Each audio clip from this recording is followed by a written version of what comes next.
science refuses to accept, yet which thousands of people swear to have seen with their own eyes. Every loch in Scotland isn't talking about having a monster in it. Loch Ness is talking about having a monster in it. As we go in search of history, we'll examine the timeless mysteries surrounding the elusive Loch Ness Monster.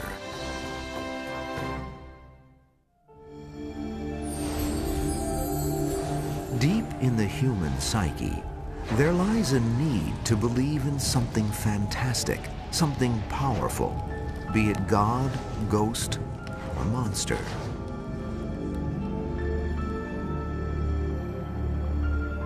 Such enigmas lie at the heart of the Great Glen of Scotland. This 60-mile crevice, formed by the awesome flow of glaciers over 10,000 years ago, pierces the Scottish Highlands from coast to coast. At the center of this ancient glen lies a mysterious body of water 22 miles long and 700 feet deep. It's called Loch Ness.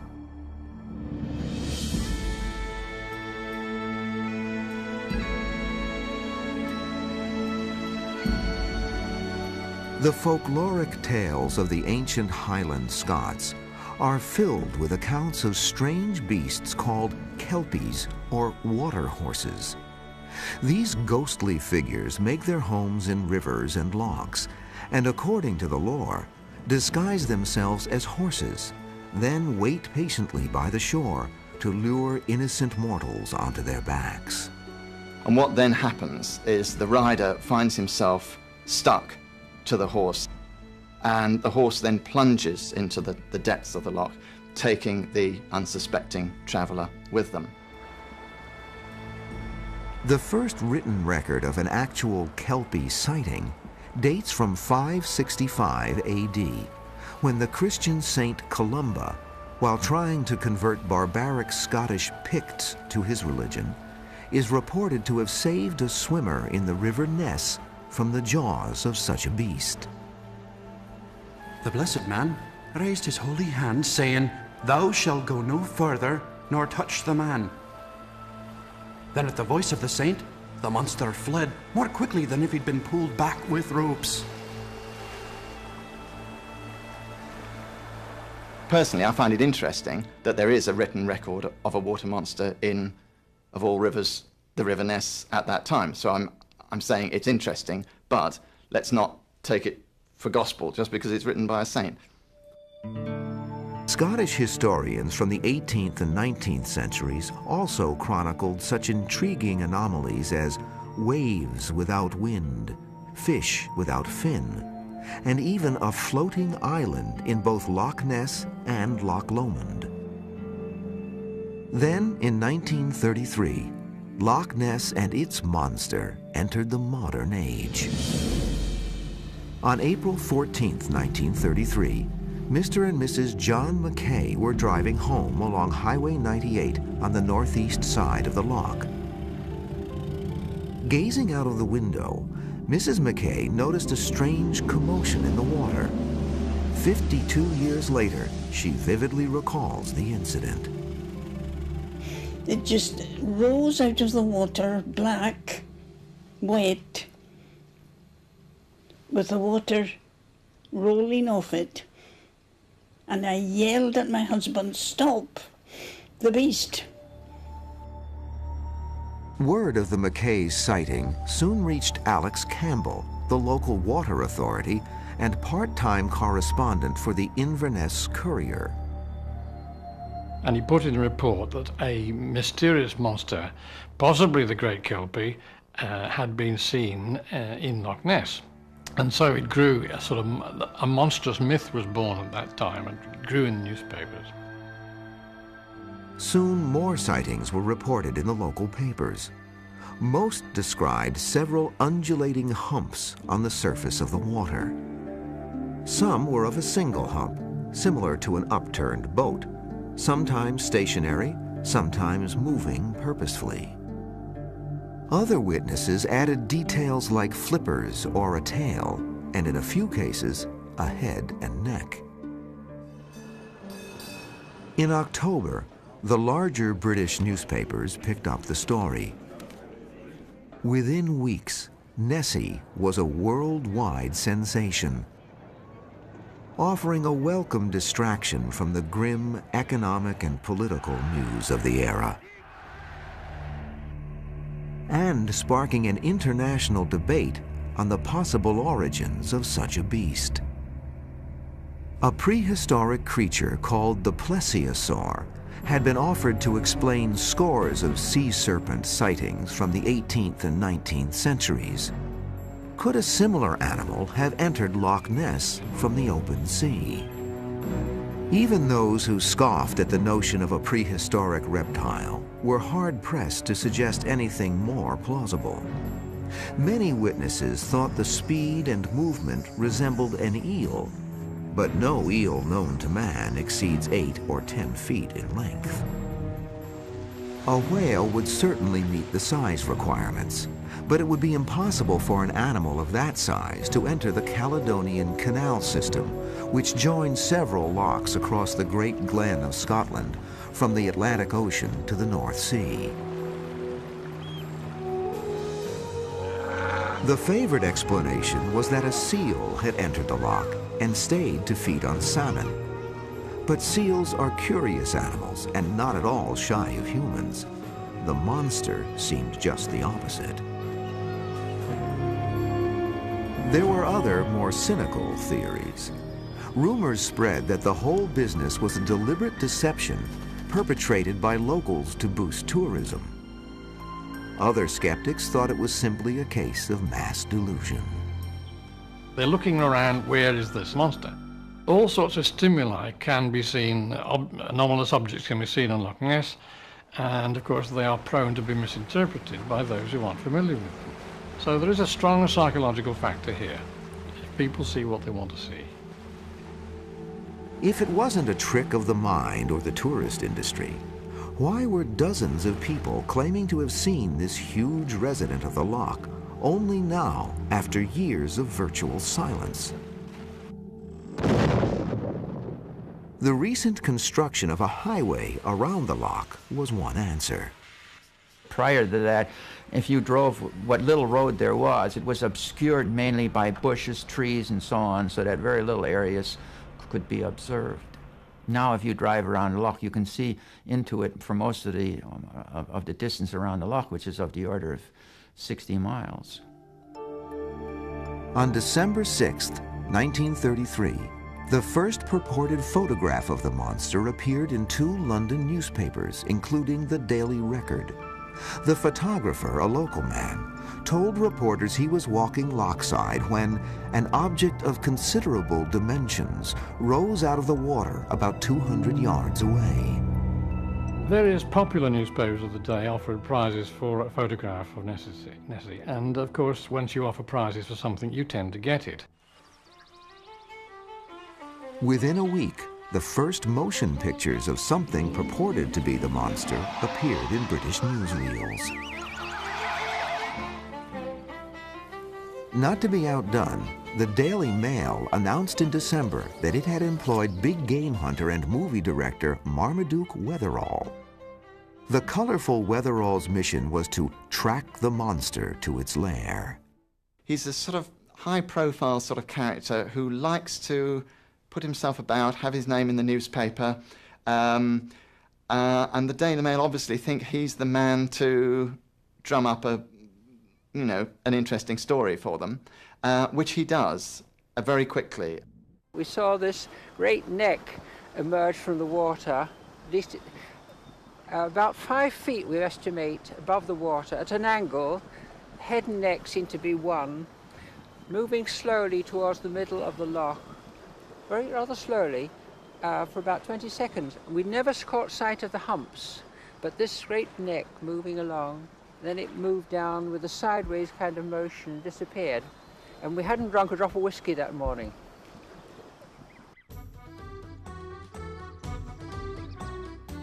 Amidst great pomp and fanfare, big game hunter Marmaduke Wetherall and his entourage descended upon the shores of Loch Ness in December of 1933. It seemed the Daily Mail had chosen the right man to stalk the elusive monster when, within days of his arrival, Wetherall announced his discovery of a mysterious footprint by the water's edge. There are raised eyebrows at the time by the locals because people think, well, this chap's either very lucky or he's very, very good. A plaster cast of the print was sent to the British Museum for analysis just before the long Christmas and New Year holiday. The much publicized discovery brought monster mania to an all-time peak in the Scottish Highlands. The nearby city of Inverness was floodlit for the first time in history. Tourists poured into the area from all over the world, their cars jamming the narrow road circling the loch itself. Then, on January 6th, the bubble suddenly burst. Zoologists at the British Museum announced that Wetherall's vaunted footprint was indistinguishable from the footprint of a young female hippopotamus, and a mounted specimen at that. You see, it's a shriveled up hunting trophy. And we know, of course, Wetherall's got a house full of these things, you know. For many who had been keeping an open mind, this was the last straw and confirmed what was already suspected, that the Loch Ness monster was nonsense drummed up by the newspapers. When the Daily Mail pulled the plug on the expedition, the only one surprised was Wetherall himself. He was piqued by the way he was treated by the Daily Mail. He was somebody who liked to be in the limelight. The Mail didn't even report that the expedition was over. It was one of these things that just, you know, ends with a whimper rather than a bang. The embittered Wetherall retreated for the time being, but it took only a few months for the Daily Mail to return to the hunt, by publishing the photograph destined to become the most famous of all. The surgeon's photo, as it came to be called, was taken by a respected London gynecologist named R.K. Wilson, who, with uncommon reserve, claimed only to have taken a picture of something unusual in the loch. So either that photograph is of a genuine animal, really, on Loch Ness, or it's a hoax. Looking at that photograph, you could not see how anybody could have made a mistake. There is a beautiful classic image of an upraised head and neck. It is the image that everybody has of the Loch Ness Monster. The first head and neck image of the monster, the amazing surgeon's photo, reassured believers worldwide, and even gave the most ardent skeptics a moment of pause. A publicity-shy London gynecologist had brought Nessie back to life. But on the other side of the North Sea, there was a very real monster on the rise, a man named Adolf Hitler. During World War II, tourist travel on the Loch was restricted, but locals and Allied personnel stationed there continued to report sightings, logging in 11 specific occurrences during 1941 alone. In 1943, Lieutenant Commander Russell Flint was motoring a boat full of British soldiers through Loch Ness when he had a close encounter with the monster. It was a gorgeous sunny day. We were heading south from Inverness when there was the most terrific jolt. Everybody was knocked back. And then we looked forward, and there it was, a very large animal form which disappeared in a flurry of water. It was definitely a living creature, certainly not debris or anything like that.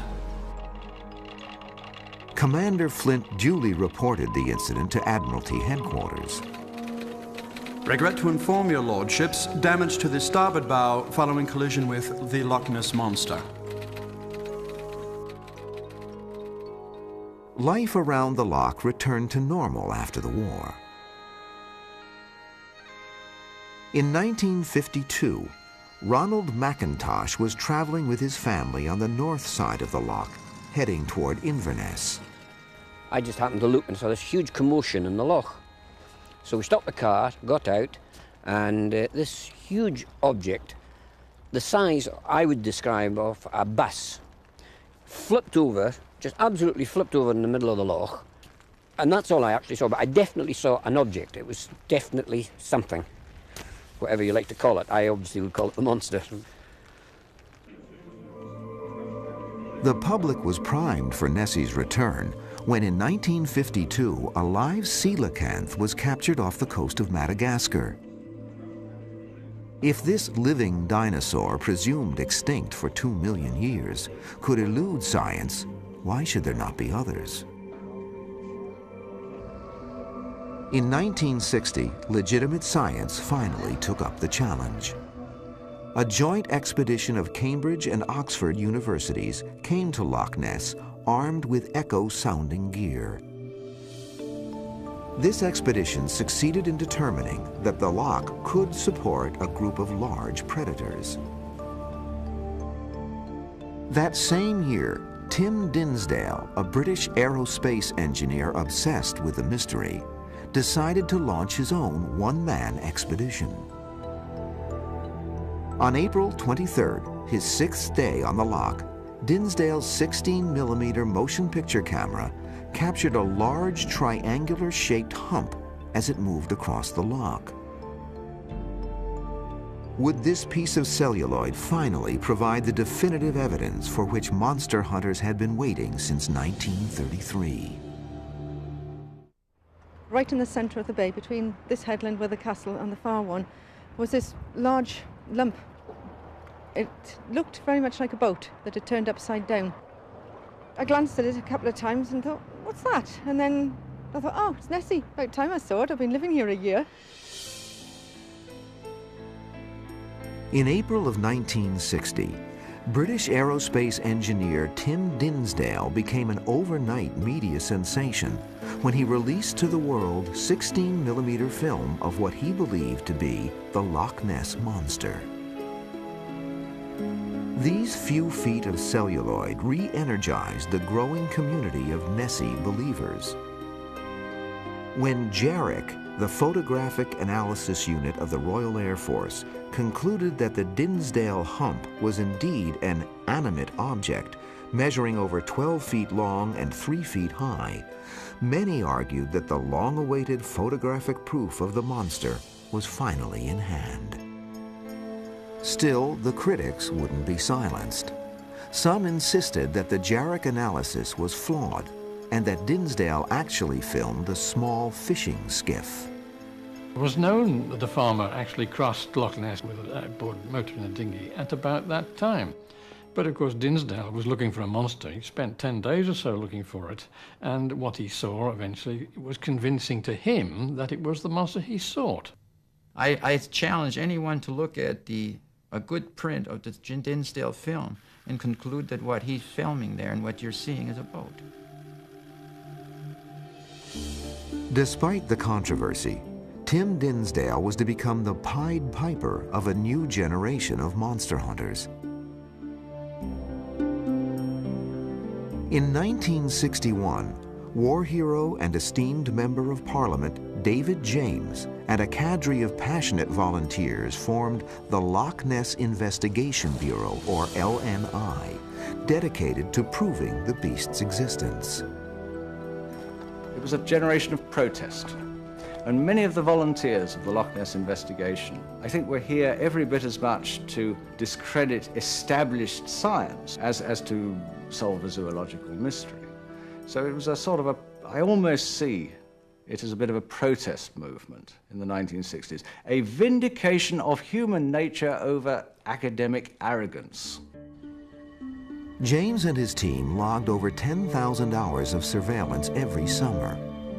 Yet the more they watched, the more they learned about the potentially deceiving natural phenomenon of the loch itself. On warm days with flat, calm water, often called Nessie weather, Inversion layers cause mirages that can distort and magnify ordinary objects or animals. Roy Mackal, a biochemistry professor from the University of Chicago, fell prey to such an illusion when he first volunteered as an LNI photographer observer. I thought, finally, I'm seeing the animal, and I'm getting it on film. It's a head and neck. And to my chagrin, in due course, the animal surfaced, head and neck popped up, its body showed, and it flapped off into the sky. So it was a fishing cormorant. So immediately I realized that, especially if there had been a mirage effect, this could be a typical head and neck sighting. Local fishing boat skippers like Gordon Menzies can attest to peculiar displays of fluid dynamics that occur regularly on the surface of the loch.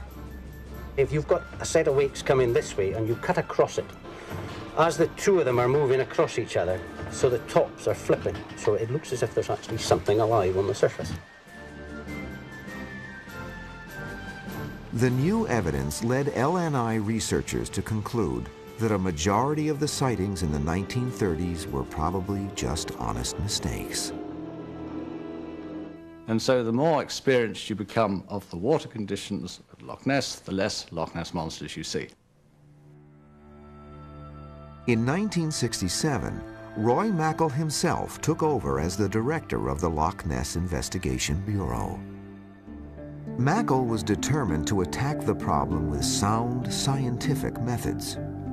Drawing on eyewitness data and his own experience as a biochemist, he created a menagerie of hypothetical monsters based on major animal groups. I took all of the evidence, not just the physical description, which you could call an identikit, but the environment, the temperature, the food supply that was available, all those aspects, and the reported behavior patterns. And almost has to be a mammal when you consider their ability to expend energy in cold water.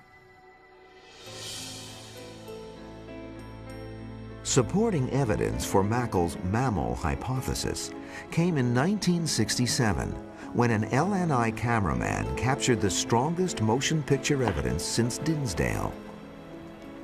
Experts at Jarrick estimated that the visible portion of the object at the head of the wake was between 5 and 9 feet, far longer than any known animal at the loch.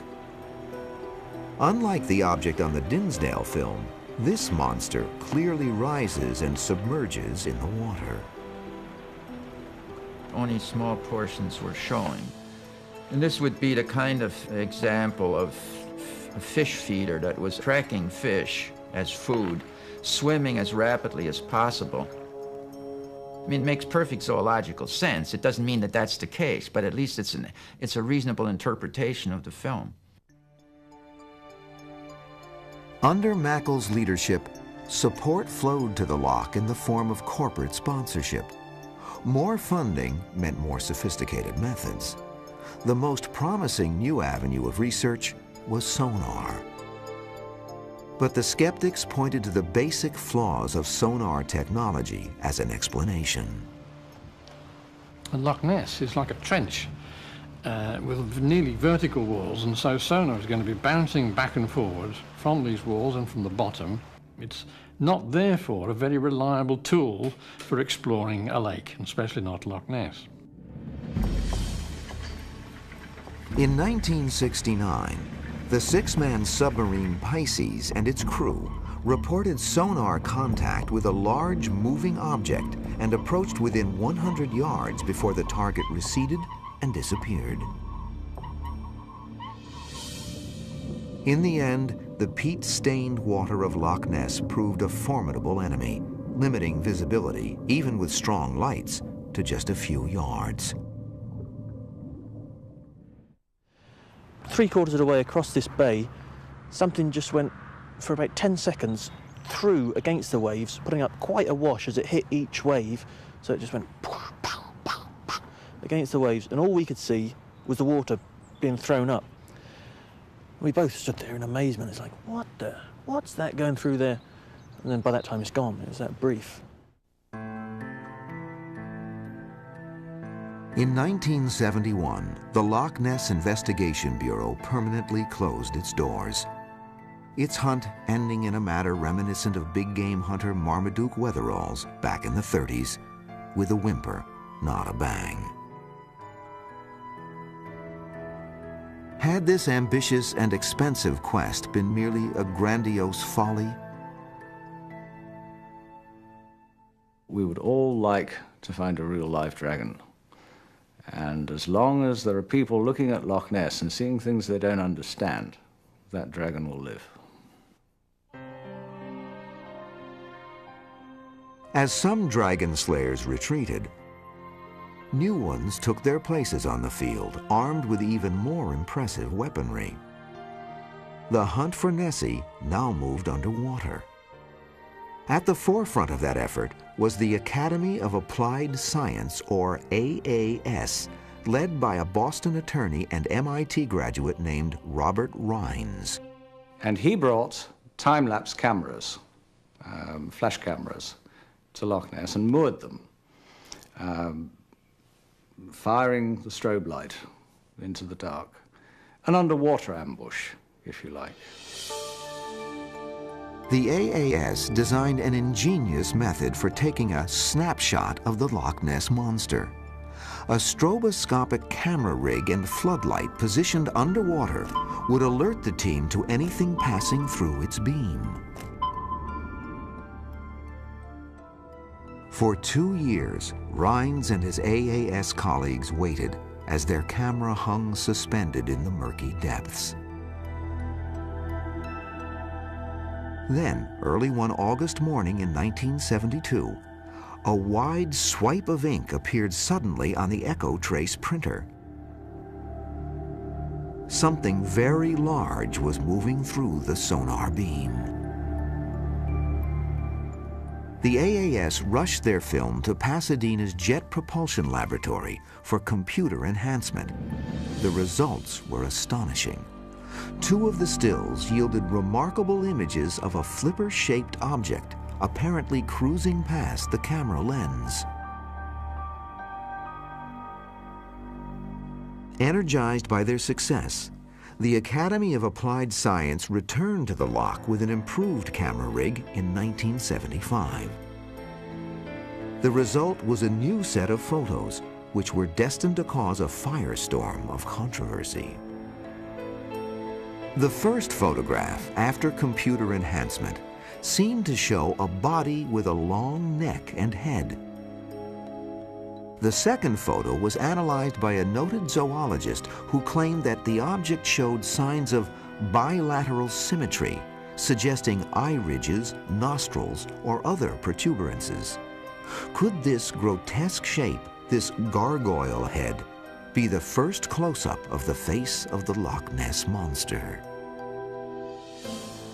Former LNI head Roy Mackle was not convinced and warned his colleagues that jumping to premature conclusions could jeopardize the credibility of the entire hunt. I think enthusiasm got ahead of the game a little bit, and some of the things that were photographed turned out to be mistakes. I said, this cannot have anything to do with any of these animals in Loch Ness.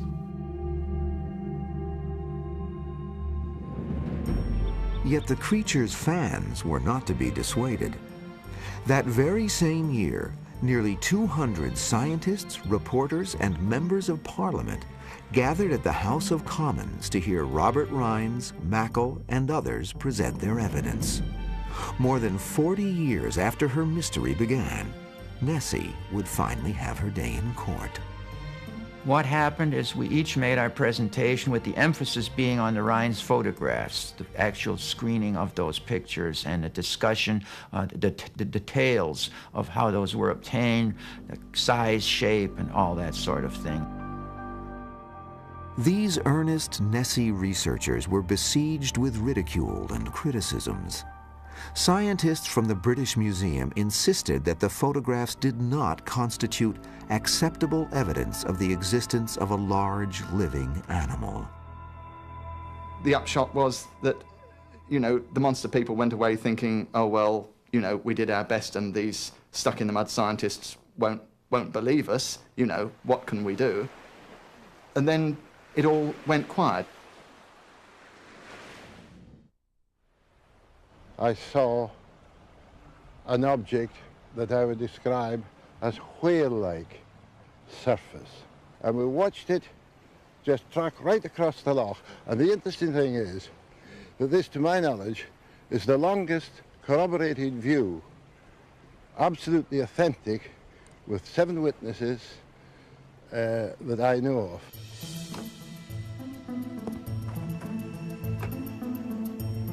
Over the years, a long list of hoaxers and opportunists have capitalized on the Nessie legend, with faked photographs and film that commanded big money from tabloids and tourists. Even more damage has been done when well-intentioned scientists allowed enthusiasm to distort their perception. In the 1980s, Robert Rines and the experiments which produced the much-touted gargoyle head photo drew fire from skeptics and true believers alike. For me personally, as a diver and as an underwater worker, I recognized those pictures as the bottom of Loch Ness, you know, the bottom of the loch. I couldn't see what all the fuss was about. Investigators soon found several serious lapses of methodology and interpretation in Rines' photographic and sonar data. The camera rig, which Rines had claimed was steady at that time, was in fact rolling about on the bottom of Loch Ness and picking up pictures of all sorts of things, including the bottom of his own boat. The picture that is alleged to show a gargoyle head is more debris on the bottom of Loch Ness. And if you rotate this picture through 90 degrees, it'll be clearly seen that it is debris on the bottom.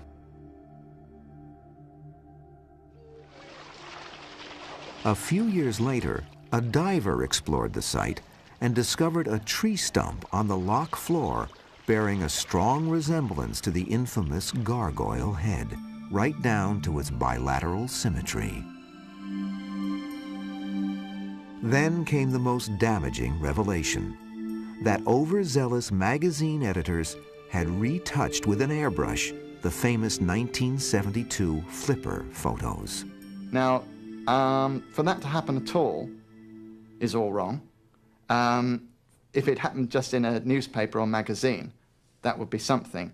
But when it's getting into sort of textbooks on the subject, I can't believe that Bob Rines or somebody at the Academy couldn't say, well, look, you've got the wrong image there.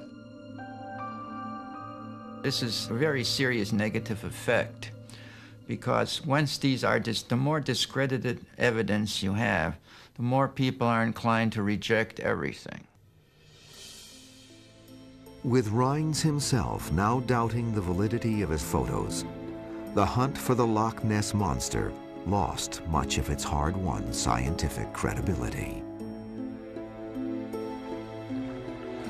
Then in 1994, independent researchers Alastair Boyd and David Martin uncovered some startling evidence about the most potent and convincing of all Loch Ness icons, the previously incontrovertible surgeon's photo. A trail of suspicion that led back to, of all people, the Daily Mail's first hired monster hunter and hippopotamus foot hoaxer, Marmaduke Wetherall. Wetherall, furious at the Daily Mail for unceremoniously dumping him after his infamous trickery was uncovered, set out to wreak his revenge. Boyd and Martin learned from his 2 sons that Wetherall conspired with them to fashion a 2-foot monster out of a toy submarine. He simply did this just to amuse himself. He got his own back on the Daily Mail in his own way. He said, well, they wanted their picture of a monster. Let's give them one. You know, let's give them one. Film in hand, Wetherall now needed a solid, upstanding citizen who could claim to have taken the photograph. A fellow conspirator had a friend who liked to play practical jokes. Respected gynecologist Robert Kenneth Wilson. Yes, he was a surgeon. Yes, he had a lot of letters after his name, but he did like a practical joke. This is the guy to front this photo for you. All of a sudden, in April, the Daily Mail get offered this wonderful head and neck photograph of the Loch Ness Monster, not by Marmaduke Wetherell, but by a London surgeon called Robert Kenneth Wilson. And they go for it, hook, line and sinker. Although he has proven the most cherished Nessie image to be nothing but a vengeful prank, Alastair Boyd maintains that he has not killed the Loch Ness Monster. On the contrary, he claims to have indisputable proof that it exists. He swears he saw the creature with his own eyes. After the thing swept round, this hump came rolling forward. So there's this huge hump, which is like looking at a whale, 20 foot of this thing, just sitting there on the surface, just over 100 yards from us. It's extraordinary. You cannot believe your eyes. You're looking at something which is in no textbook in the world on natural history. There's nothing in Loch Ness bigger than a big salmon or an otter. There's no huge animal more than 20 feet long, according to, establishment science. It doesn't exist. You're looking at something that doesn't exist. And there it is, large as life, and it's extraordinary. Alastair Boyd still studies the loch, convinced someone will soon uncover proof of the animal's existence. Meanwhile, researcher Adrian Shine was determined to shift the emphasis of the investigation from the abnormal to the normal.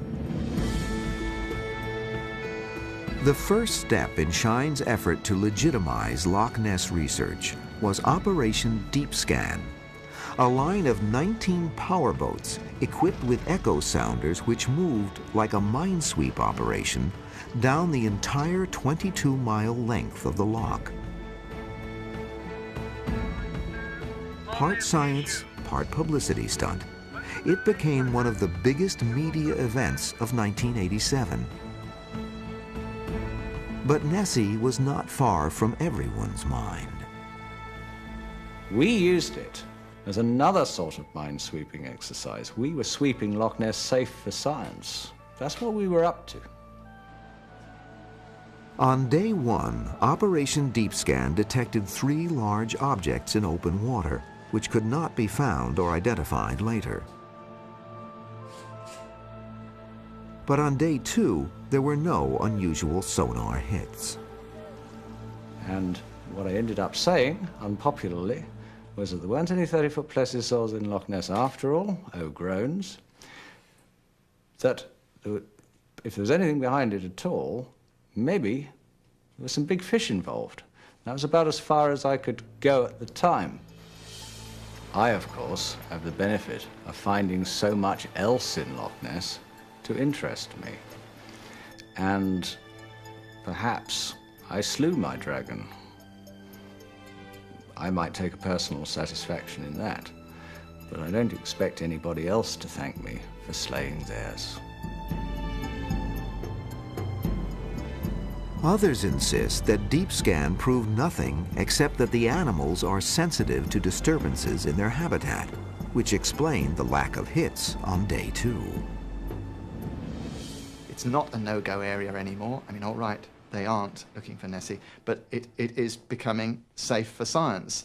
And the more that it becomes safe for science, the more chance there is that ultimately this will lead to research which will prove these animals' existence. And I mean, anything that does that, I'm very much in favour of.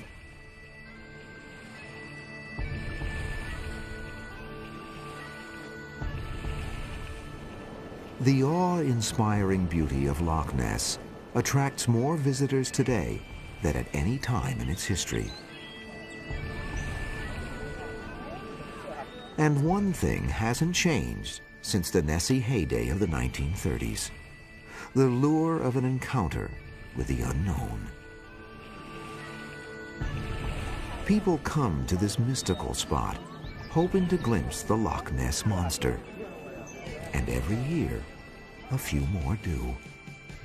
No idea what it was. It was certainly a living creature of some description. but what it was, your guess is as good as mine. We like to think it was the monster. I get no thanks for telling this to anybody. I don't make any profit, nothing like that. It's just I'm just telling you the fact of what I actually saw. From the evidential value, I have the satisfaction of giving you date, time and place. And with 7 other witnesses, now in a court of law, I would get the impeachment of the President of the United States on that evidence. That's what keeps me fascinated. There's something big here. I want to be involved in finding out what it is. For many, the mystery of the Loch Ness Monster remains intact. And maybe that's how it should stay. The riddle is often more fascinating than the solution for those who go in search of history.